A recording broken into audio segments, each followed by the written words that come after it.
listening to PetLifeRadio.com.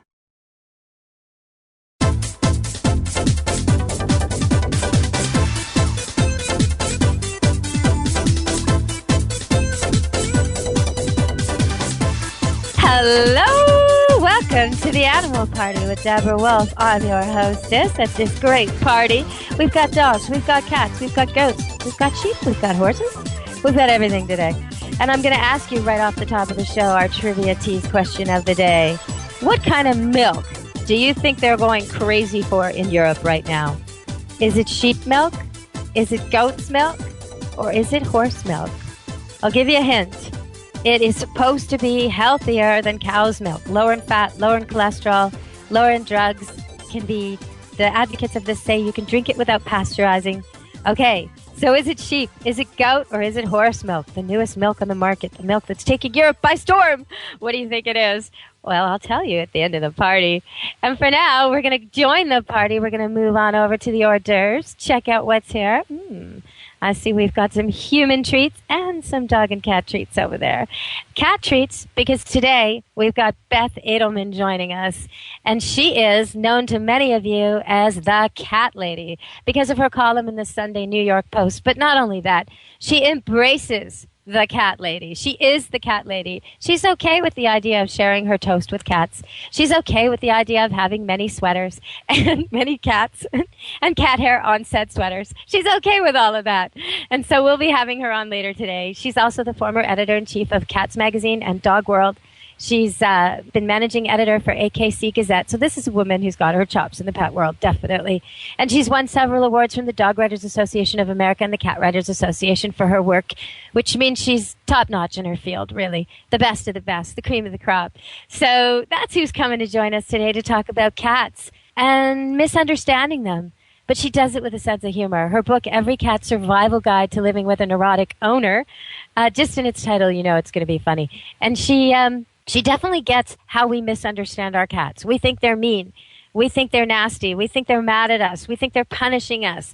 But they're not. They're just being cats. And so she helps you figure that out and change what you're doing at home so they stop pooping on the floor and shredding your things and scratching you and all these wonderful things that the cats we love do back to us for what seems like no apparent human reason, but is absolutely reasonable to a feline. So we'll talk about that later. So now, before we get the party going, I better go to the sponsors because they brought all the food, they brought all the drinks, they even supplied the music. So let's hear it from our sponsors and come back to the party right after.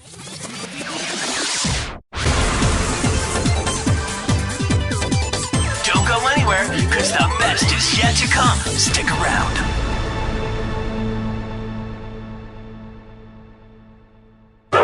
It's time for school for you and your friends, your furry best friends. Train your dog the fun and easy way with Teacher's Pet Sessions. Teacher's Pet host Pia Silvani teaches you step-by-step how to train your dog the fun and easy way. You get 8 30-minute live audio training sessions, complete transcripts of each session, plus a basic training manual to get you and your dog off to a great start.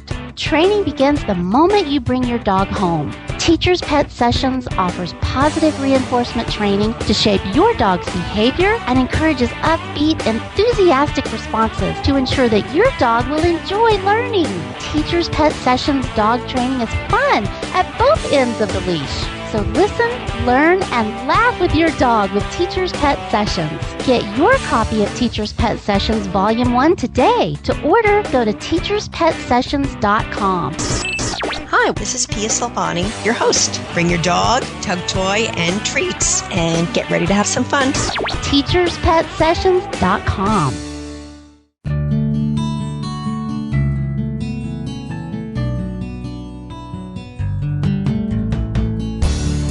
When you're looking to add a pet into your life, consider adopting a homeless animal from your local shelter or rescue group. Whether you want a kitten, puppy, or a more mature pet, a purebred or a one-of-a-kind mixed breed, even a rabbit or hamster, your shelter has the best selection of animals anywhere, all screened for good health and behavior. PetLifeRadio.com presents Take Me Home with your host, Susan Daffron. Join us each week as we showcase wonderful pets, tell stories, and even throw some pet education into the mix. So get ready to find out why the pet adoption option can be a great way to add a furry companion into your life. Take Me Home every week on demand, only on PetLifeRadio.com.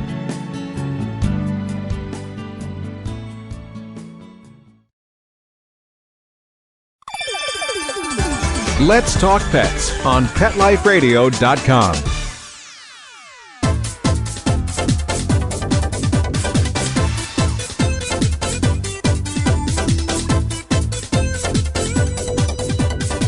Welcome back to the Animal Party. We're going to have Beth Adelman on the show today, and she is the cat lady from the Sunday New York Post. But for now, I want to talk to you about some other things. Before we get off on the feline track, I just wanted to say that I've got some news for you. First of all, they've been talking lately about how dogs bark, but deer bark too, and monkeys bark, and all kinds of animals bark. And so they came out with this study, and they figured out that basically the way they concluded it is that dogs bark because they're mobbing. So the only reason a dog barks is an anti-predator response called mobbing. That's it. And that's why the birds bark, and that's why the deer bark, and that's why the monkeys bark, and therefore that's why the dogs bark. So, but while I agree with some of what they say, I do think that dogs in a non-human environment, that is all true. But in a human environment, our dogs have learned that we are absolute idiots at reading their body language. We're just so bad at it. We're really stupid. We can't smell when they're stressed out. We can't smell when they're happy. We can't look at the way they're standing and all of a sudden know there's an intruder or know that there's food coming. We don't know anything. So we can't even smell the food coming or the prey. So they've learned that in order to tell us anything, they have to bark. And they've also learned that different barks produce different reactions in us.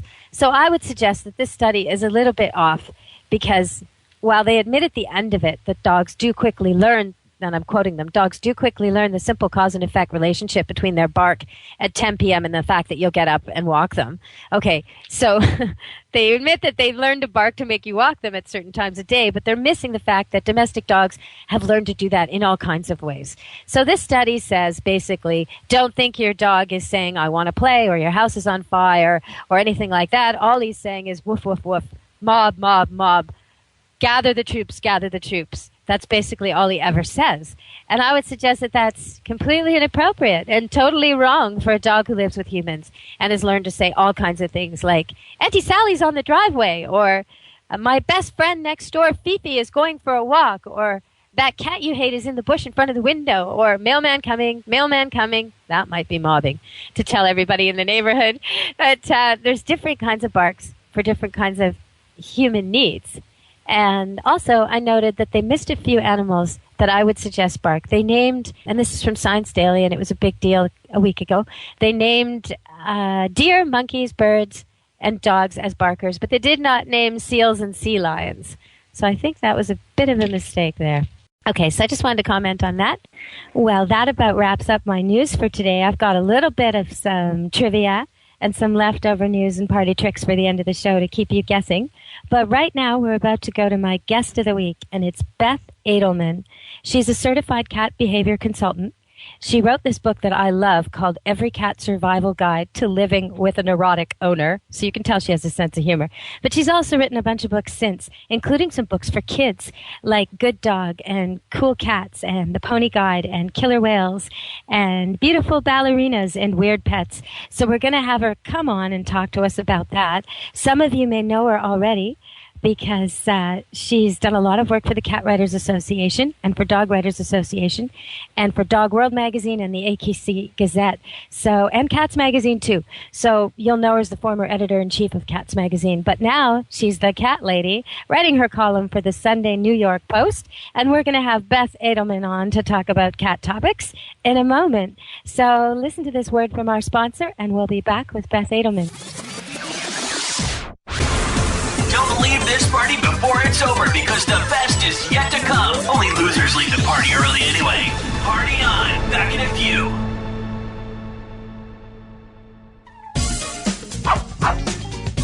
Give your dog some thought. with Dog Thoughts. It's the iPhone application that everyone's talking about. Hey, what do you think of this? A man in Davis, California says he's invented an application for the iPhone that claims it can read your dog's mind. Huh? No, it's true. I read about it on my cat's Twitter page. That's why I Jay Leno talked about it, CBS reported on it, and now you can see what all the buzz is about. Created just for dog lovers, Dog Thoughts makes taking photos of your furry best friend more fun. Shake your dog and read his mind. On your iPhone, of course. Take a pic of your pup, shake your phone, and watch as his thoughts appear on the screen. Does he have a bone to pick with you, or is he having a tail-wagging day? Get your Dog Thoughts iPhone app today. Just 99 cents. Go to PetLifeRadioPromotions.com. That's PetLifeRadioPromotions.com. Want to know what cats like to eat for breakfast? Mice Krispies, of course. Learn everything there is to know about cats on Catitude with your host, Tom Dock. Each week, we'll spotlight a cool cat breed, give up-to-date advice on cat health, and check out spiffy new cat products. So curl up on the couch every week for a perfectly enjoyable time on Catitude. Every week on demand, only on PetLifeRadio.com.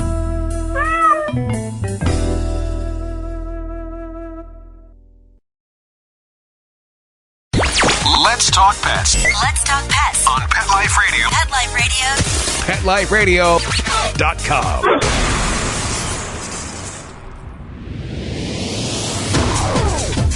You're inside the VIP room. with the hottest party in town.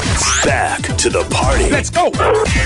Welcome back to the party. I'm glad you joined us. That was a great word from our sponsor, but now we're ready to party on with Beth Adelman. Welcome to the show, Beth. Hi, thanks for having me. So you are the Cat Lady, aren't you? The Cat Lady column for the Sunday New York Post. I've got you on my show. For everybody who's always wanted a word with you, they can listen to you now. Welcome.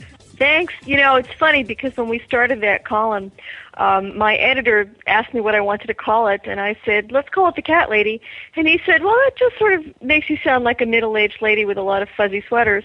And I said, okay, I am a middle-aged lady with a lot of fuzzy sweaters, no problem. I embrace it. Yeah, that's funny.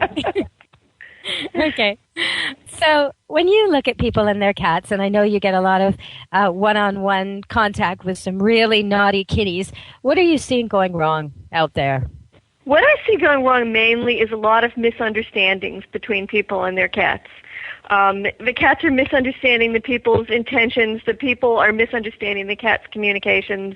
And as happens with any two creatures, when they have a misunderstanding, bad feelings can ensue, not because anybody behaved badly, but because they're just not understanding each other.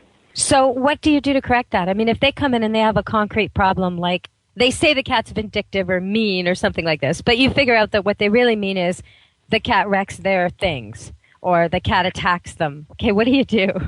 Well, the first thing we try to do is try to get away from describing the cat's behavior in judgmental terms, like the cat's being vindictive or mean or jealous or angry or full of revenge or whatever, and try to get to describe the cat's behavior just in terms of what's happening. When I move very quickly down the hallway, the cat bites my ankles, or when I go away for the weekend, the cat poops outside the litter box, or some other just a very basic, description of the behavior that doesn't have a lot of emotion and judgment in it.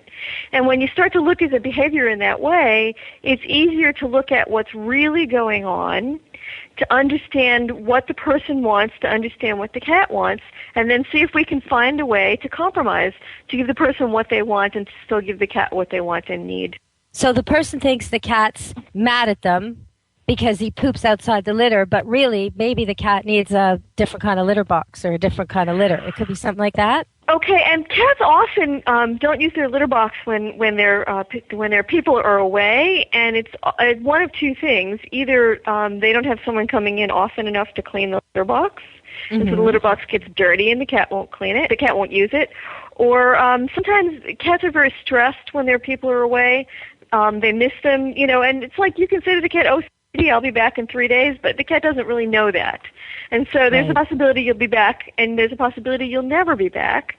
And cats get very, very stressed. They also have the stress then of being alone and not having your companionship. And when cats are stressed, they do tend to not use the litter box. That's one of the ways that they deal with stress, is to spread their smell around the house. They also sometimes mix their scent with yours. So when you're away, the cat might pee on your bed or pee on your clothes. And what they're doing then is just mixing their scent with yours, which helps them to deal with the stress of you not being around. It's like, well, we're not together for real, but now we're like together in the smell world. Yeah, no, that seems horrible. That seems disgusting to us. But to a cat, that's not. That's not, I'm mad at you, I poop on your bed. It's, I love you, let's mix our fragrances. That's exactly right. And so, so that goes back to what I said about a lot of the bad feelings between cats and people have to do with misunderstandings, that we're just not understanding. And, I'm not saying that you should let your cat poop on your bed or embrace it. Oh, I love it when my cat poops on my bed. I'm not saying that. All I'm saying is that, to solve the problem, you start by understanding what caused it. So in that instance where a cat is stressed because it doesn't understand that you're leaving for 1 night or 2 nights, it thinks this is forever. Is it like with dogs who have separation anxiety? Would it help that cat if the family went out for an hour here, 2 hours there, half a day, 3/4 of a day, then a day, and then the big trip? Would that help so the cat understands coming and going? Not really, because it's not that you're out of the house, but that you're out of the house for a very long time. Okay? Because most people who have cats actually, work. And so they're away from the house, 8 hours, 10 hours a day anyway. What's stressing them is that usually you come home in the evening and suddenly you're not. And so the things that help there are a number of things that help. One is having someone come in, several times a day, if you can. Sometimes you get a cat sitter, but you can also get your neighbor's kid to come in and just play with the cat, to just give the cat something to do. You can also set up some things around the house to give the cat some diversions. You can leave toys in secret places and little treats in spots. You can make sure you get a bird feeder and fill it up so the cat can look out the window, because looking out the window is cat TV, and if you have a bird feeder, then it's cat HBO. It's really, But watch the placement of the curtains, though, because if there's something like prey and a window and a curtain, you're likely to get some damage if you don't really watch this. So when you set it up before you go away, make sure that you set it up in a safe, kind of non-destructive way before you leave for a week. Oh, absolutely. And if you're going to be out of the house, you can leave the curtains open anyway. No one's going to be looking in to see you. So it's important, to sort of set up things for the cat to do. And also, I like to, when I go away, I leave some things around the house that have my scent on them in places where the cat rests. So I take some old T-shirts, and I just, for a couple of nights before I leave, I sleep in a different old T-shirt every night, and then just kind of leave them out on the floor in places, or on the couch in places where I know my cats like to rest and hang out, so that when they're in a resting and comfortable situation, they're also smelling my scent, and that they do find comfort in that, and it helps to reduce their anxiety. One thing I want to add to this is when you said about a house sitter or a friend to visit, pick your person carefully. If you pick someone who loves you and will do this for you out of a duty to you, but they happen to be allergic to cats, that's not the right person. They're doing it because they feel good about you, but they're not going to touch your cat. They're not going to hold your cat. They're not going to do for your cat what someone who adores cats and maybe doesn't like you that much would do for your cat. So when you're picking the person to visit, pick someone who's really nuts about cats. That's the best way to go, I would say. Oh, absolutely. I absolutely agree. And I think sometimes, you find people who love your cats but don't necessarily want to scoop the litter box. And that's a situation where you can pay a cat sitter to come in and scoop the litter box and pick up your mail and put down food and all of that. And then have a friend who, perhaps just because they love your cats will do it for nothing, to come in and do some play and cuddle as well. And teenagers are great for this, but I would suggest if you offer them a little bit of money, they'd be willing to scoop the litter as well. The thing is, though, if you're involving kids or teenagers, make sure you get their parents' agreement and help with this, because you're all going to be away for a while. And if the teen just forgets or doesn't show up, your cat's in distress. So you have to have a parent kind of overseeing that. But if a teen has a chance to watch TV in a place without their parents and make their own phone calls and, return their text messages without anybody watching them, and they can also hang out and eat junk food and pet your cat, they'll probably jump at that. So just make sure you know them well and the parents involved so there aren't any parties going on. Okay, so let's go to some other problems people have. So going away and coming back to damage sounds like a big problem. I would say that litter box problems we've already covered a little bit, but we might just want to add to that a bit. Sometimes cats go off their litter because the litter itself isn't right. Sometimes the box isn't right. A lot of times it's in the wrong spot. It's in too busy a spot or a spot where something bad happens, like a furnace bangs or a dryer shakes or something like that. So what can you tell people if they've got cats that don't pee and poo in the right place and they've already taken them to the vet and they know it's not kidney or liver or bladder? The cat is okay, healthy, but it just won't always use the litter. Maybe they need more litter boxes if they've got lots of cats. What do you think? What should they be looking at here? Well, the first thing is to look to the hygiene of the box. A litter box should be scooped twice a day. Okay, and I've got 2 litter boxes in my house, and I scoop them twice a day, and so that's 4 scoopings altogether, and altogether those 4 scoopings take me 5 minutes, 2.5 minutes in the morning, 2.5 minutes in the evening. Everybody has time for that. In addition, when you walk by the box, if something smells nasty, you should scoop it, and if something smells nasty, why wouldn't you want to scoop it? Of course you'd want to anyway. So it's twice a day and occasionally a little bit more. How many cats After have you got? How many cats? Okay, so 2 cats, and we're talking. Okay, just so people know, if you have 4 cats, you need to scoop more. And if you have more cats, if you have 4 cats, how many boxes do you need? You should have 4 boxes. So yeah, I hear you say that. But it seems to me, in my house anyway, that when I walk by the litter box and it stinks, I am the only one who seems compelled to do something about it. And I do think there's a gender difference here. I don't know, but I don't know if I've ever seen a man stop what he's doing to change a litter box that he smelled on his way. It's interesting because my husband occasionally used to say to me when he'd walk by the litter box, he'd go, "Oh, that stinks," and I'd just say, "Yeah, it does. Scoop it." and now he's in the habit. So some of it is just, sometimes the men need redirection as well. I thought maybe it was a different sense of smell because I do notice, and what you say about cats is true, that your cat is noticing because he's right in there. But also, in terms of things like eating, if a cat won't eat his food, oftentimes that's because he can't smell it. And that can sometimes be, if a cat all of a sudden goes off its food, sometimes it's got a dental problem or a nasal problem or an infection. And so smell is really important to cats, more so than you might think. Oh, absolutely, absolutely. And the point is with us, if you went into a bathroom, let's say you went into the public restroom in a restaurant or a store, and it smelled nasty and was filthy, you'd go find someplace else to go to the bathroom. You wouldn't use that restroom. And it's the same with cats. If they get into their litter box and it's filthy and smells nasty, they're going to go find someplace else to go to the bathroom. So the number one thing about, litter boxes is hygiene, but there are other issues as well, which you touched on. One of which is that there's something about the box. Some boxes are closed, and some cats are okay with closed boxes, and they prefer the privacy, but some cats prefer a more open box, especially bigger cats. They like a very big box. I live in New York City, a city that have tiny little bathrooms that when you sit down, your knees are touching the door. Nobody likes the cats feel that way. They're going to find someplace else to go that's more comfortable. And location is also important because just as we wouldn't want someone barging in on us when we're in the toilet, cats also don't like to be like in a busy kitchen area or in a hallway where people are coming and going or in an area where kids are running in and out and screaming. Or a lot of people like to put the cat box in the laundry room and it's next to the washing machine and suddenly the spin cycle kicks in when they're in there and it's scary and they just like, I don't like being here. It's just kind of scary. I'm getting startled, and they're going to find someplace else to go. Basically, cats want from their bathrooms the same thing that we want. They want cleanliness. Well, and the competition factor is important. You might think, like when you look at dogs are very social about going to the bathroom and very not so social when they eat. Every dog wants his own bowl, and he doesn't want interference, and he doesn't want other dogs around him, and that's how they are about eating.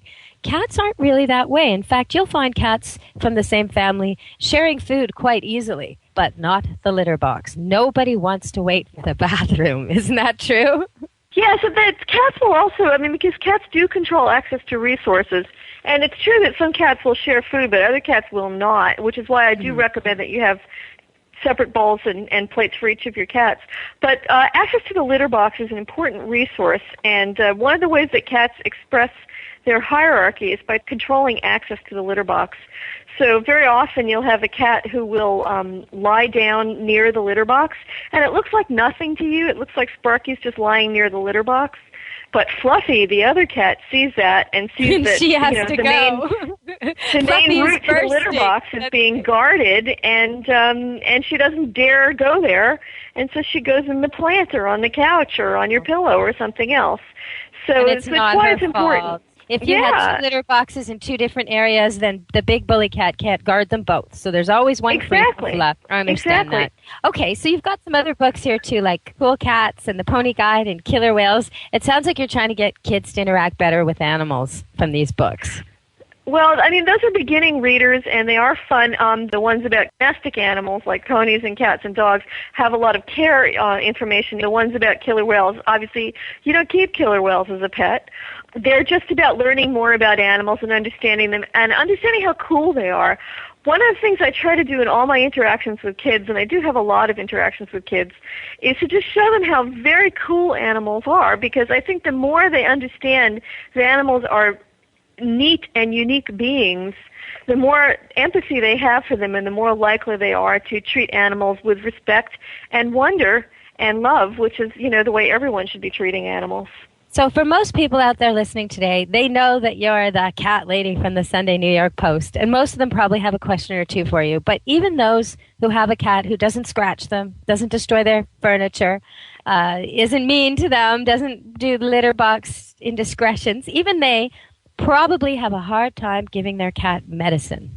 So what do you suggest for all of us? When we have to trim nails or give pills or liquids or do something your cat really does not want, what do we do? Well, the first thing is to think of ways to keep it as pleasant as possible, to use the smallest amount of restraint possible. Also to do it as quick as possible, because the longer it takes, if you get nervous, spend a lot of time sort of pinning your cat down and all of that, the longer it takes, the worse it is. So, you start with your own attitude, which is, you need to just sort of not be nervous about it, because your nervousness goes to your cat, and say, I'm going to do this and I'm going to do it quick and we're going to get it done. So the unpleasant part will be as quick as possible. In my opinion, one of the easier ways to medicate a cat is to use liquids. And you can talk to your veterinarian about that. Some medications are available in liquid form. Just want to make sure that people understand that if you can, ask for liquids. When they tell you need to get pills, ask for liquids instead, don't you think? Because it's easier, isn't it? Absolutely, and it is good to ask, is that medication available in a liquid form? I mean, and some aren't, everything all the time, and the liquids do expire more quickly than the tablets, and so, but it's always good to ask if the medication is available in liquid form. And liquid medications you give using a plastic syringe, and that's a typical, just like the kinds of syringes you see at the doctor's office, but no needle. So it's just the plastic part, and you can wash them and use them again and again. You can get them at the pharmacy. The veterinarian, if they give you medicine, will give them with it. And what you do then is you put the cat, I like to put the cat in an elevated place. Top of the cat tree is really good, or at the back of the couch or something like that. So someplace that's elevated. And then I just kind of lean over them with one arm, so the cat's kind of between my body and my armpit and my forearm. Mm-hmm. And you just lift their head slightly with one hand, stick the syringe in behind the back teeth, and give it a squirt. And so you do it real quick, and so you're not sort of holding the cat up off the ground or in your lap. You're just leaning over them a little bit, so that's a minimum of restraint, so there's less fussing. Stick the syringe in and give them a little squirt, and then have a treat ready, and give him a treat right after, and give him a kiss and tell him what a good boy he is.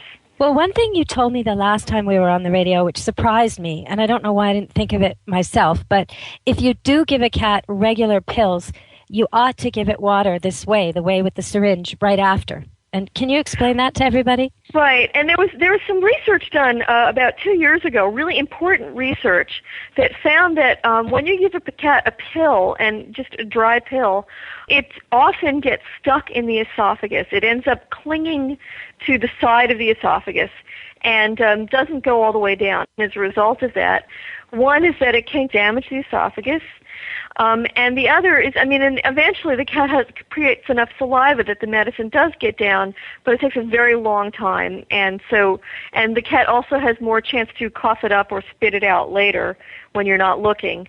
They're good at that. They're very good at that. Everybody's had that experience where they clean out the closet and find all the pills they thought they gave the cat, in the back of the closet. So it's very important for the health of the cat and also for the efficacy of the medicine to give them a syringe of water when you finish pilling them. The other option, and so then you have the thing of you have to put the pill down the cat's throat, and then you have to put the syringe down the cat's throat. So that's two things that maybe neither one of you like very much, which is why I prefer when I'm giving a cat a pill to use food for that. Sometimes you can get away with using something sticky like cream cheese, so in a little pat of butter. But cats, they have very sensitive tongues, and they can very often lick all the cream cheese or butter off the pill and leave the pill there. So what I like to use a variety of commercial treats that are made for giving pills to cats. One of them is called Ferdo, one of them is called Pill Pockets, and they're very yummy treats. A lot of cats like them, a majority like them, and they're sticky. They're like the consistency of ceramic clay. And you put the pill inside and just kind of pinch it over, and you can use a very small piece or you can use a big piece, depending on the size of the pill. And the cat, they're so sticky that the cat really cannot get the pill out. And they're just yummy. Okay. And if you give the cat a pill with food, the pill really does go all the way down, so then you don't have that problem of the pill sticking in the esophagus. I've got a cat with a heart condition. She takes 2 pills a day, and she comes running when I shake the pill bottle because she's good at treats, and she loves them. She loves them. She just thinks it's a yummy treat with a crunchy center. That would be a way better reaction than what most of us get. Okay, so how do we bathe a cat? Have you got a tip on that, or is it just everybody for himself? In my opinion, you don't bathe a cat. Okay, we'll start with that. Ever? What if your cat gets really filthy in oil or something horrible from the... Okay, well, so let me say 2 things. The first is, most cats never need a bath in their lives. Cats spend probably 30% of their waking hours grooming. Okay, 30% of the time. That's so true. 30% of the time that they're awake, they're grooming themselves. So if your cat doesn't get into anything particularly nasty or dangerous, they never need a bath. Most cats never need a bath. However, if your cat gets into something dangerous, like some kind of gardening supplies that have the potential to be toxic, or motor oil, or antifreeze, or cleaning supplies, or something like that. Really watch out, guys. Really watch out. Antifreeze, even a half a teaspoon could kill your cat. So really watch out on that one. Absolutely. So if your cat gets anything like that on them, or, I had once a situation where a cat of mine jumped up someplace she wasn't supposed to be and pulled a bowl of salad oil down onto herself. So it's either something toxic or something that they couldn't reasonably clean off themselves. You may have to bathe them. Okay. In that case, it's the best place to do that is up in the sink, in the kitchen sink. What you want to do is not spray the cat with water or hold the cat under the faucet. What you want to do is gently use a cup and gently pour the water over the cat. The best thing to do is to hold the cat at the haunches, which is the tush, basically the backside, and the withers, which is up at the top of the shoulders. You want to have 2 people holding them, and one person holding them with 2 hands, the other person gently sort of using a cup to get tepid water over them, and shampoo from the neck back. Make sure you don't get any shampoo in the face.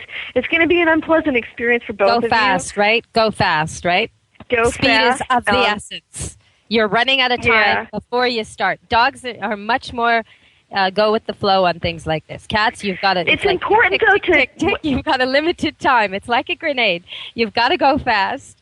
It's important to not let go also, which is why I like to have 2 people there, so that one is holding them in the front and back and the other is doing the water, because the instant you let go, your cat's out of the sink and somewhere else. So it's important and he will spring off whoever is there. You will get scratched. So really, no kids around for this. Okay, so I want to just tell you, though, when you say all cats groom themselves 30% of the time, I just want to let you know that Dr. Ian Dunbar, the famous dog trainer and veterinarian, he's also studied dogs, cats, all different animals. And he told me on a show, and I couldn't believe it when he said this, but he told me that there's a certain percentage of cats out there that are just total, complete slobs.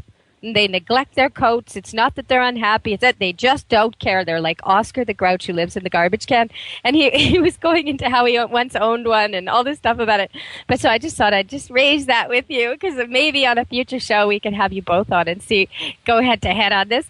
But I know one thing you recommend is butter. So if people out there have a cat who's got a lot of hairball problems, should they be feeding it a little bit of butter? Go down Well, like the first thing that you want to do with hairball problems actually is brush your cat. Okay? The number one prevention for hairballs is to brush your cat.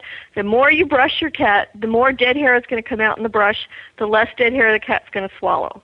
Okay, your cat has hairballs. The first thing you want to do is brush your cat. Brush your cat several times a week, okay? I brush my cats once a week. Works fine for them. They don't have hairballs. But if your cat tends to have hairballs, you want to brush them more often. And as they get older, cats groom less, partly because they're less flexible to reach all those places, and so they tend to get more hairballs as a result. So as they get older, you need to brush them more. But a little bit of oil in the diet can really help with hairballs, too. It also helps to just improve the health of the skin and coat. And so I like butter just because it's something that we have around in the house, and cats seem to like it. Some people like to sit and share their morning toast with their cats. I think that's kind of a fun thing to do if it doesn't bother you. You are the cat lady. You are the cat lady. And some people have a concern about butter because it has cholesterol, and I want you to know that you shouldn't worry about that. Cats don't have plaque inside their arteries the way we do as a result of cholesterol. Doesn't present the dangers to them that it does to us. Okay. And so a little bit of butter, and again, I'm not talking about a big slab. I'm talking about a fingerful. A little bit of butter can do your cats a lot of good, and a lot of them seem to enjoy it. Wow, I can't believe our time has flown by so fast, Beth, but I'm going to have to say goodbye now. This has been great. Thank you so much for having me. I really enjoyed it. Thank you. And I hope people will look for Every Cat Survival Guide to Living with a Neurotic Owner and some of these other titles that I mentioned. They'll all be posted right here on Pet Life Radio, so you can find her books right here. Thank you so much, Beth. Thanks a lot. Okay, Bye-bye. Thanks for coming in. Thank you. Well, that was Beth Adelman coming to the party, and I guess we're ready to have another break from one of our very cool sponsors, and then I'll be talking to you more about cats, dogs, maybe even some monkeys.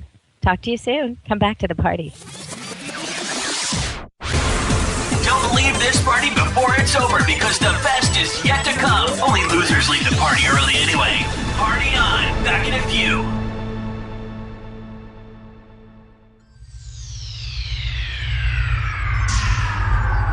Greetings, humans. What planet am I on? Welcome to Pet Planet. Here's a copy of Pet Planet Magazine, Florida's most informative and fun pet resource magazine. It features heartwarming stories and informative articles from local and national pet experts. Excellent. Pet Planet Magazine offers Operation Planet Rescue, helping rescued pets find new homes. And it's available at 500 locations in South and Central Florida and 24/7 on the internet at petplanetmagazine.com. If you're out and about with your pet, you may be featured in Paparazzi, candid pictures of you and your pet. For up-to-date pet-friendly events, activities, and pet-related services and products, Pet Planet Magazine is your final destination. I shall take this magazine home with me. Back to your home planet? No, to my condo in Boca. Pet Planet Magazine. Check them out at www.petplanetmagazine.com or 352-394-8578. It's out of this world. That's it. You're madder than a junkyard dog, and you're not going to take it anymore. Your feathers are ruffled, your dander is up, and you've got a definite bone to pick. Join us each week on Pet Peeves, the show that lets you dig through the dirt and unleash your passion for pets. Your host, pet expert, and award-winning author Amy Shojai will talk about what makes you howl and what hisses you off. Pet Peeves every week on demand, only on PetLifeRadio.com.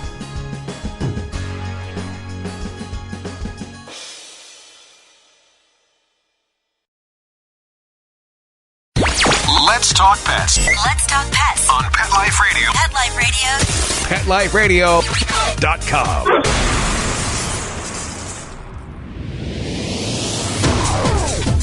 You're inside the VIP room. with the hottest party in town. Back to the party. Let's go! Well, hello. Welcome back to the party. Oh, we just said goodbye to Beth Adelman, but the party's not over. Not yet. She'll be back another day, and for now, we're just going to talk a little bit about some of the things she left us buzzing around the water bowl with. Like, she talked about if you really need liquid meds and your vet has given you a prescription that you could fill as a liquid, but he just doesn't happen to have it on hand that day, ask him for the script and take it somewhere else to fill it. It makes such a difference to getting the medicine in your cat and whether or not your cat gets the medicine or not. If you can get it liquid, get it liquid. The other thing about that is a lot of times the vets are charging a lot for the convenience. And for some of their customers, price is not a factor. So why not, right? One stop, you get everything, you walk out of there, it's all good. But if price is a factor for you, then it's important to ask your vet for the prescription and go fill it somewhere else. You probably go where you fill your own medicines, the biggest place you can think of, and you'll get the cheapest price. Pet meds and animal meds are very similar to people meds. They're the same drugs. And a pharmacist can fill either with a prescription from a vet for an animal or from a doctor for a human. So just go to the place you get your own meds filled, and you'll get a lot cheaper prices. So that's something to really consider, especially if an animal's life is riding on this decision. If you can't afford to keep your diabetic dog or cat, or you just can't afford these meds, well, maybe you can if you shop around a bit. So please, your vet will not be offended if you explain to him, really, I just can't afford that. May I have the script to take elsewhere? He understands, but you can't blame a guy for trying. He also wants to take advantage of the convenience factor and the upscale clients. And so that's good too. All right. So it just helps you know how to work with your vet. So we're going to say goodbye now. I guess the party's over. I should leave you with a trick. Well, I guess the trick of the day was how to bathe a cat. So we did our trick. So I'll leave you with the trivia answer. The trivia answer for today is horse milk. Not sheep, not goat, but horse milk. Who would have thought it? It's been developed in Belgium, and since they started it, it's grown 40% in 1 year. Sales are up. People love the stuff. It's supposed to be really low on cholesterol, low on fat, and it's being marketed as the new organic, healthy, drug-free milk alternative that's milk but better. So I saw somebody doing a taste test, and he told me, after spitting it out, that it was very cheesy and tasted a little bit like riding lessons. So I don't know if it's going to be on everybody's menu, but the answer to today's trivia question is horse milk. So have yourself a glass and think about that. Well, it looks like the party's over. The music's winding down. The food's all gone. It's all that's left is time to clean up. Even the band's packing up. So we'll see y'all at the next animal party when I have some great guests back on and some great topics for the water bowl. Be good to your animals. Tune in to Pet Life Radio and come to my next animal party with Deb Wolf.